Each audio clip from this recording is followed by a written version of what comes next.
Bienvenue dans cette énième balado, les salles du français. Guillaume Raté-Côté, encore avec vous, pour discuter avec un invité de la langue française sous toutes ses coutures. Nous sommes avec un député fédéral aujourd'hui, celui de Lévis-Bellechasse, les Aides-Chemins. J'ai nommé Stephen Blaney. Bien le bonjour, merci d'être avec nous, monsieur le député.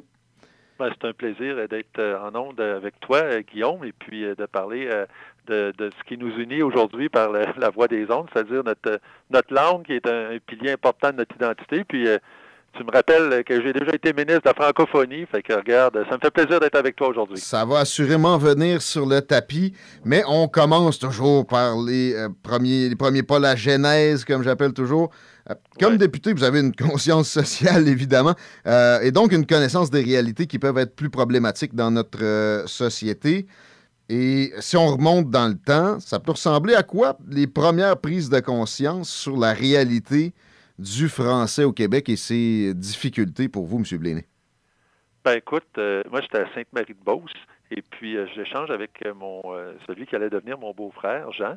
Puis on se dit, c'est quoi l'avenir du français si on continue à écouter la télé en anglais et puis on oublie notre langue pour justement parler la langue, en guillemets, des affaires nord-américaines. Dominante. Donc, c'est le phénomène d'assimilation, on le sent moins au Québec, surtout dans la région de Québec, dans la Beauce, mais ça a été une première prise de conscience et ça se passait à peu près au même moment où on avait le gouvernement de René Lévesque qui est venu au pouvoir. Okay. Et on sentait le besoin comme collectivité de protéger notre langue. Et comme je l'ai mentionné d'entrée de jeu, Guillaume, pour moi, la langue, c'est aussi la culture. Ça vient avec une culture, ça vient avec notre identité. Puis on se rappelle qu'un des moteurs, on sait qu'au Québec, on a été bien divisé à l'époque à savoir si on devait, le Québec, être un pays indépendant. Puis souvent, un des arguments clés de ça, c'était de dire, si on a un pays indépendant, on va pouvoir protéger notre langue, notre culture. Voilà. Et c'était un des arguments massus, souvent, du discours nationaliste, voire souverainiste, de dire, si le Québec se sépare, on va être capable de protéger notre langue, notre culture. Sans ça, il y a quand même eu des efforts intéressants, notamment la loi 101. Je voyais tout à l'heure dans ma préparation que vous êtes né en 1965.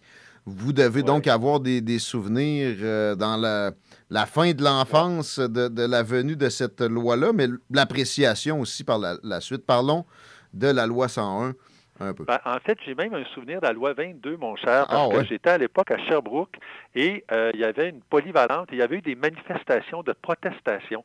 Et il faut dire qu'en 60 la loi 22, elle avait été adoptée en 74, on n'était pas très loin du mouvement un peu du Front de libération du Québec. Donc, il y avait une certaine fièvre, une certaine ferveur.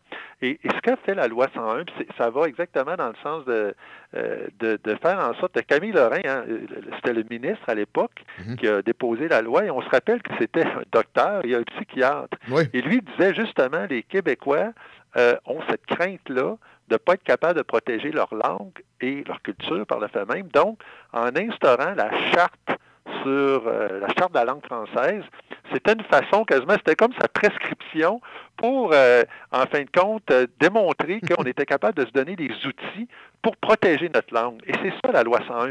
C'était un geste politique fort qui, en quelque sorte, a permis de démontrer, puis là, qu'on était en mesure de se donner des outils pour protéger notre langue et notre culture, même à l'intérieur de l'ensemble canadien. Évidemment, moi, précise, je suis un député conservateur, donc fier québécois, mais qui pense que le Québec peut s'épanouir au sein du Canada. Et c'est ce que la loi 101, c'est ce que la Charte de la langue française adoptée par l'Assemblée nationale le 26 août 77 a permis de faire, c'est qu'elle a permis de faire en sorte que la société québécoise se donne des outils pour dire est-ce qu'on peut protéger notre identité, notre culture, et faire en sorte que la langue, la première langue au Québec, soit le français. Très intéressant le côté psychologique avec le docteur Lorrain dans tout ça. Pour ce qui est de ce qu'elle est maintenant, la loi 101, on la qualifie de gruyère à certaines occasions. Est-ce que, à votre opinion, je sais qu'on l'a dit, vous êtes au fédéral, mais par exemple, là, on vous nomme premier ministre du Québec demain matin, vous auriez des considérations sur cette loi-là pour la regarder de plus près une autre fois? Est-ce qu'il devrait y avoir du mouvement ou au moins une réévaluation de la loi 101 à court moyen terme au Québec? Oui, effectivement, comme toute loi doit évoluer, déjà notre nouveau chef, Erin O'Toole, un des premiers gestes, un des premiers mouvements qu'il a fait des premiers engagements qu'il a pris lorsqu'il a rencontré le premier ministre François Legault, c'est qu'il a dit qu'il voulait renforcer le caractère distinct, je dirais, de la société québécoise, pour emprunter un langage un peu nationaliste. Mais en parallèle à ça, il faut se rappeler aussi qu'au niveau fédéral, la langue a joué un grand rôle. Et en 1969, donc c'était quand même 8 ans avant l'adoption de la loi 101, le Canada s'était donné la loi sur les langues officielles. Ouais. Qui a été modernisée en 1988 par Brian Mulroney et qui, là, a besoin aussi, elle aussi, d'être revampée. Fait que je te dirais, je vais laisser le soin aux politiciens québécois de moderniser la loi 101 et à cet égard-là, nous, on est prêts à faire en sorte qu'une des particularités, c'est qu'on sait qu'on a au Québec, on a des institutions à charte provinciale, des institutions à charte fédérale, comme les banques. Ouais. Et ces entreprises-là ne sont pas assujetties actuellement à la loi 101. Et ce que je disais tout à l'heure, c'est que notre chef, Erin O'Toole, a dit effectivement, les banques, il faut dire qu'ils le font déjà de façon volontaire, mais pourraient être assujettis de manière légale à la loi 101, même si ce sont des entités à charte fédérale. Est-ce que c'était est-ce que c'était seulement pour les banques ou ça allait aussi pour la navigation ainsi que d'autres domaines? Je pense que oui. Nous, ce qu'on dit, c'est que dans le fond, sur le territoire du Québec, la loi 101 devrait s'appliquer, peu importe que l'entité corporative soit à charte provinciale ou fédérale. Donc, on est d'accord avec le principe que les entreprises qui relèvent du gouvernement, disons de la loi, des entités fédérales, soient assujetties à la loi 101. Et ça, on l'a vu, ça doit sûrement chatouiller le premier ministre, parce que hier, le premier ministre actuel, puisque hier, les libéraux ont fait mention de l'importance de soutenir la langue française, non seulement au Québec, mais partout à travers le pays. C'est sûrement pas étranger à la prise de position de notre chef Erin O'Toole, puisque les libéraux voient bien qu'on vient faire preuve d'une belle ouverture. Et là, ils sont un peu à la remorque. Et non seulement sont à la remorque dans le cas de la loi 101, qui devrait s'appliquer sur l'ensemble du territoire québécois, mais également de la modernisation de la loi sur les langues officielles. Et ça, c'est l'autre chantier, si tu veux, sur lequel moi je me penche depuis plusieurs années. C'est donc de moderniser la loi sur les langues officielles. Et ça, nous, on dit que pour continuer à faire en sorte que le Québec soit un foyer, si tu veux, de culture et d'identité de langue française, on doit continuer à appuyer ce qu'on appelle les communautés de linguistique en situation minoritaire, les CLOSM, comme ils les appellent. On a toutes sortes d'acronymes au fédéral. Mais donc, on se dit, c'est ça pourquoi? Premièrement, parce que la dualité linguistique, c'est un facteur de l'identité canadienne, d'une part, et d'autre part, parce que, Guillaume, c'est un vecteur de développement économique. Au Manitoba, par exemple, s'ils veulent attirer des immigrants, c'est une flèche de plus à leur arc. Ils sont capables de dire, venez-vous-en à Saint-Boniface, vous allez vous penser à Saint-Hyacinthe, vous allez être capable de travailler en français, apprendre l'anglais, mais par exemple, si on prend, par exemple, des immigrants de souche de langue française, ça leur permet de les attirer et ça leur permet en même temps de rayonner. On pense, par exemple, au Canada, qui fait partie du Commonwealth et de la francophonie. Donc, on a au plan international un avantage, justement, à nourrir, entretenir et renforcer notre dualité linguistique. Intéressant. Juste pour situer les auditeurs, nous sommes le 24 septembre 2020. Hier, c'était le fameux discours du trône après la prorogation et il y a eu une adresse à la nation. Et effectivement, M. Trudeau a parlé des langues officielles sans nécessairement pointer de mesures concrètes. Effectivement, que ça sentait un peu la réaction à cette ouverture du Parti conservateur sur l'application de la loi 101 aux entreprises fédérales. Mais parlant de M. Trudeau, quand même, le papa, le premier qui a été premier ministre, a fait du Canada un pays officiellement bilingue. Si je vous demandais une raison d'applaudir un Trudeau, j'imagine que ça serait la première de votre liste. C'est une bonne mesure qui a été faite. En fait, j'étais ministre de la francophonie lors du 40e anniversaire de la loi sur les langues officielles. OK. Et c'est une loi, comme je disais, qui fait partie de l'identité canadienne. Donc, nous, on reconnaît que, en fait, je pense que c'est une grande richesse qu'au Canada qu'on ait cette dualité-là. Des fois, on dit, surtout pour nous, les Québécois, disons, de langue française, c'est plus facile de se différencier des Américains puisqu'on a une langue, une culture, on chante des petites chansons françaises, on chante les Chevaliers de la Table Ronde. Peut-être qu'ils ne chantent pas ça en anglais, mais pour nos compatriotes canadiens, le fait qu'il y ait cette dualité-là linguistique, c'est un facteur qui nous permet, je dirais, comme Canadiens, de se différencier des Américains. Fait que c'est devenu un des facteurs identitaires importants, à mon avis, de l'identité canadienne. Et c'est la raison pour laquelle on l'a renforcé avec Brian Mulroney et que là, on demande une modernisation de la loi sur les langues officielles pour la renforcer, pour faire en sorte également qu'il y ait certains... on a un commissaire aux langues officielles au Canada qui fait un très bon travail, mais des fois, c'est le fun d'une carotte, mais ça prend un bâton aussi. Ouais. Donc, on veut lui donner des outils. On veut que des outils pour être en mesure, parfois, de prendre des mesures, je dirais, coercitives pour, par exemple, demander à des organisations de faire respecter la loi sur les langues officielles, d'une part, puis d'autre part aussi, on veut s'assurer que le français rayonne et qui est soutenu, par exemple, quand il y a des communautés, il n'y a pas très longtemps, j'étais en Ontario et les jeunes avaient besoin d'avoir des écoles françaises, on veut que ces communautés-là soient soutenues.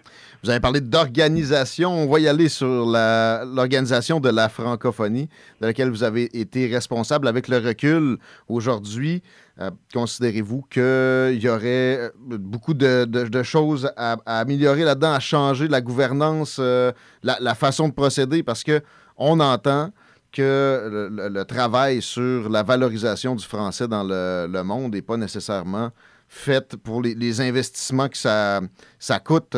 C'est pas non plus ce qu'il y a de plus onéreux de l'histoire, mais il y a quand même des millions de dollars qui vont là-dedans et il y a des critiques.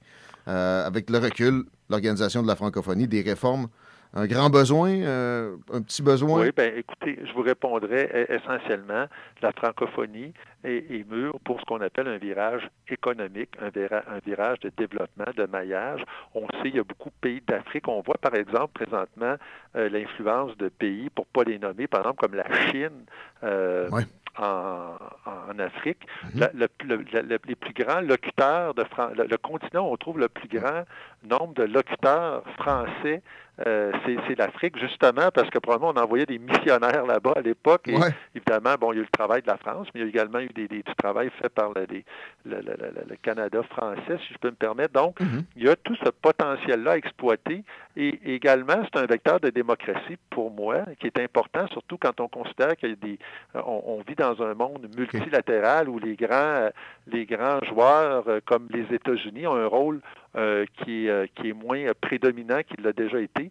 Donc, oui, les organisations multilatérales dont le Canada excelle, dans lesquelles le Canada excelle, que ce soit au niveau du Commonwealth ou dans ce cas-là de la francophonie, il y a un rôle à jouer. Il y a un rôle à jouer de promouvoir la démocratie, les valeurs démocratiques, et également par le biais d'échanges économiques. Donc, pour nous, c'est clair que c'est un levier important parce qu'il faut se rappeler que des organisations internationales, on parle parfois des Nations unies, mais il n'y en a pas un si grand nombre qui regroupe un grand nombre de pays. Donc, la francophonie, souvent, c'est un bon pool pour tester des idées. On pense, par exemple, par le passé, au niveau culturel, on a vu qu'on a pu protéger, par exemple, tout ce qui touche à l'identité culturelle nationale. Dans ce cas-là, c'était par rapport à l'impérialisme américain. Donc, il y a des possibilités assez grandes avec la francophonie de répercuter ça un peu, autant au niveau économique, et je reviens un peu aussi là-dessus, les valeurs démocratiques qui, à ce moment-ci, me semblent fragilisées par la mouvance mondiale. Il n'y a pas de doute. Vous mentionnez le Commonwealth. Est-ce que vous considérez que les efforts qu'on investit dans cette organisation-là versus la francophonie, c'est juste ce qu'il y a deux poids, deux mesures? Est-ce que ça pourrait être plus égalitaire ou c'est quand même bien équilibré? Oui, je vous dirais qu'il y a un bon équilibre puisque quand même, il y a des organisations aussi, il y a l'Association parlementaire des francophones, on a les parlementaires québécois qui sont impliqués, il y a beaucoup d'organisations, il y a quand même beaucoup de travail qui se fait. Puis si on prend un résultat concret, souvent ça dépend beaucoup du leadership des gens qui sont en place. Mais on se rappelle que si on parle du Commonwealth, c'est grâce, puis là, je prêche encore pour ma paroisse conservatrice, mais c'est sous l'impulsion d'un premier ministre conservateur, Brian Mulroney, Ouais. qui a tenu tête dans ce cas-là à la Grande-Bretagne. On a pu finalement mettre fin à l'apartheid en Afrique du Sud. Donc, on peut parfois faire des poussées intéressantes. Je parlais tantôt de valeurs démocratiques.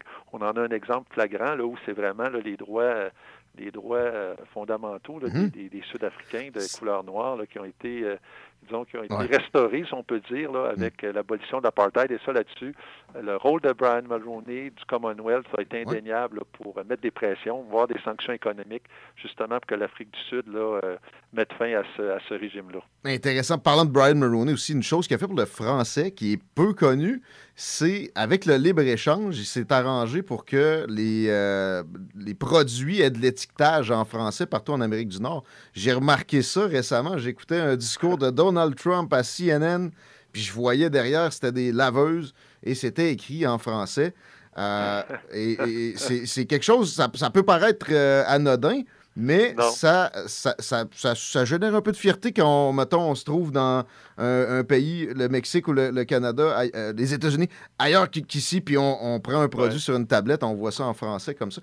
Puis ça aussi améliore la connaissance hors Québec du fait francophone en Amérique du Nord. Et vous avez côtoyé bien des gens en Amérique du Nord, dans les différents rôles que vous avez occupés, des politiciens, souvent unilingues anglophones.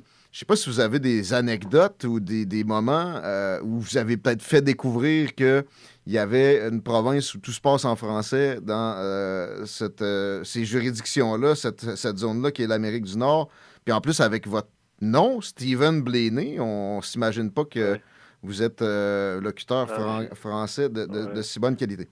Nécessairement. Avec quelques anecdotes en rafale. C'est l'ancien premier ministre de la Grande-Bretagne que j'avais accueilli lorsque j'étais ministre des Anciens combattants au pied du monument des soldats tombés au combat. Okay. Et c'est coutume lorsqu'un premier ministre vient qu'il vient déposer une couronne de fleurs et au pied du monument des Anciens combattants. Et comme ministre des Anciens combattants, je l'avais accompagné. Okay. Et je dois dire que c'était recueilli avec beaucoup de respect. D'intensité. Et vous savez, des fois, on dépose la couronne, on reste une fraction de seconde, on se tourne les talons, puis on va vaquer à nos occupations. Mais il est resté un peu plus longtemps. Okay. Je dirais en pause un peu méditative. Et ça m'a touché. Et je me suis dit, quelqu'un qui prend le temps de payer respect à des Canadiens de toute qui sont allés tomber, que ce soit lors de la Première Guerre mondiale ou de la Deuxième.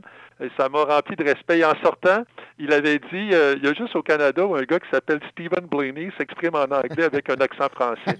Et là, évidemment, on parlait d'assimilation. Les Irlandais qui sont arrivés en 1830 ici au Québec ont choisi la langue française. Mon père parlait encore anglais dans sa famille, mais le français était vraiment la langue, je dirais, dominante. Et c'est ça la force d'attraction d'une langue. Et ça, c'est le grand défi qu'on a, c'est de maintenir l'attractivité de la langue française.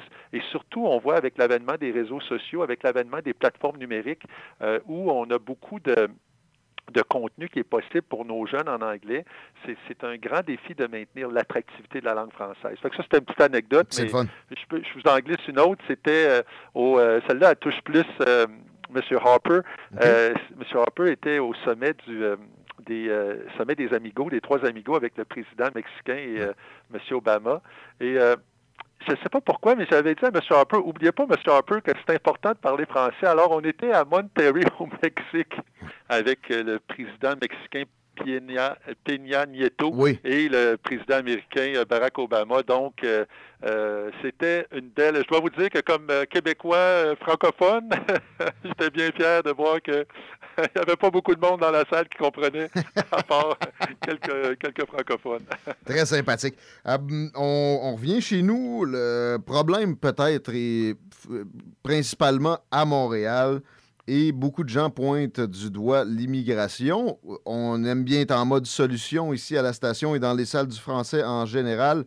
On entend à l'occasion des possibilités qu'il y ait des très forts incitatifs, pour ne pas dire des fois des restrictions de zones d'accueil. Donc, en d'autres mots, forcer des fois les immigrants à s'installer ailleurs que dans les métropoles.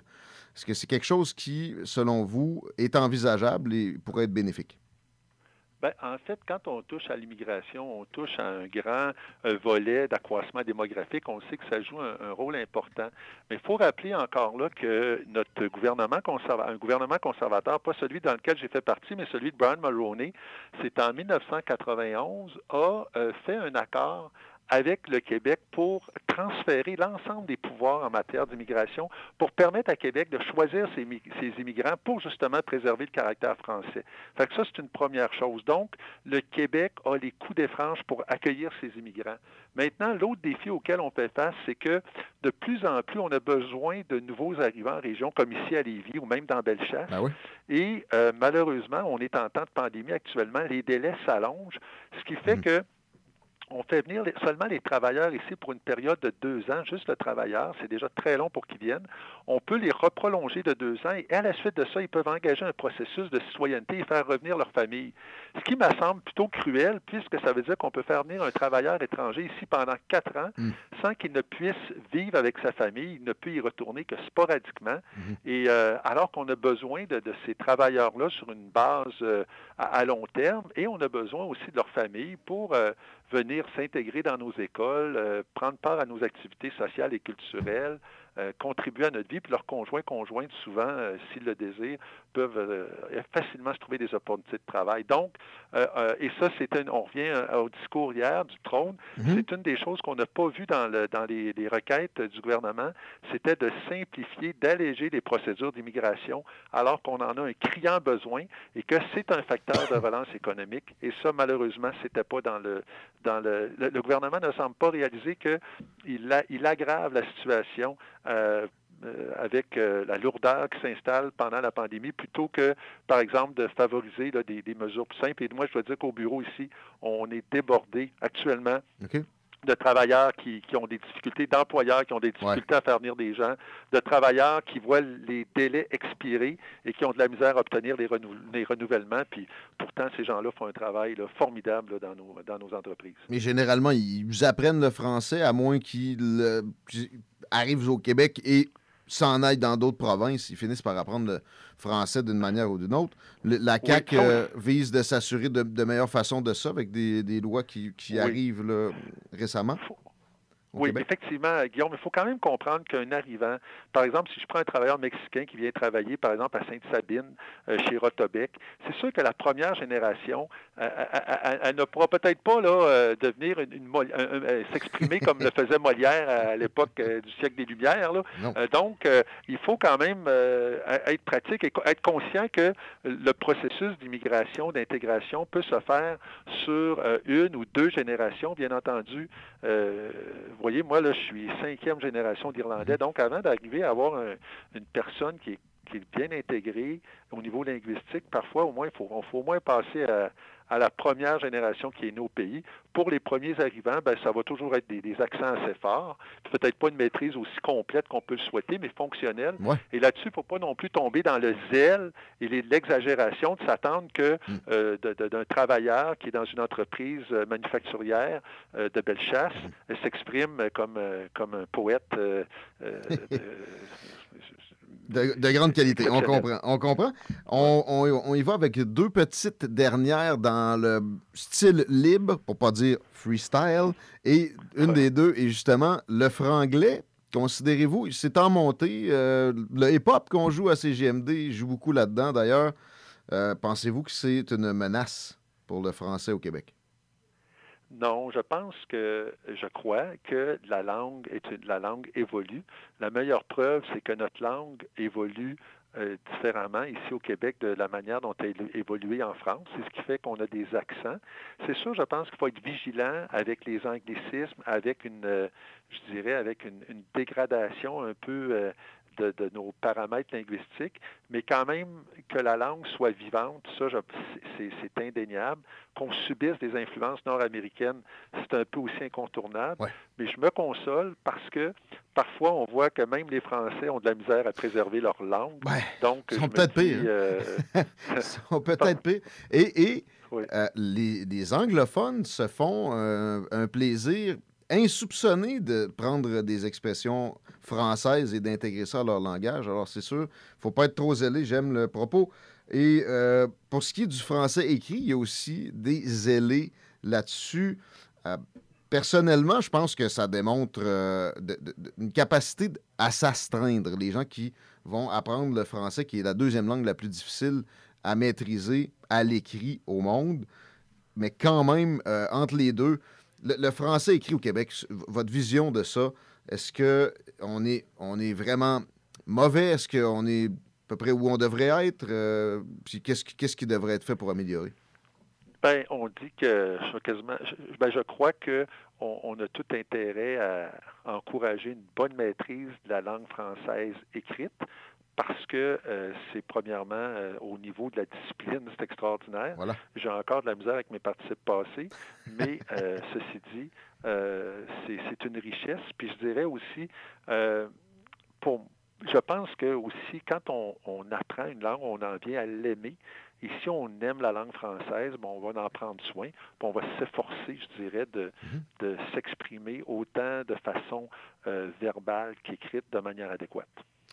C'est très bien dit et ça fait une belle finale pour notre entretien. Steven Blaney, un grand merci et à la prochaine, au plaisir de se jaser en français. Merci. En français, de sujets d'actualité et qui nous tiennent à cœur. Merci beaucoup, Guillaume, et puis ça a été un plaisir d'échanger avec toi. Partagez. À la prochaine. Salut. Merci Bye-bye. beaucoup.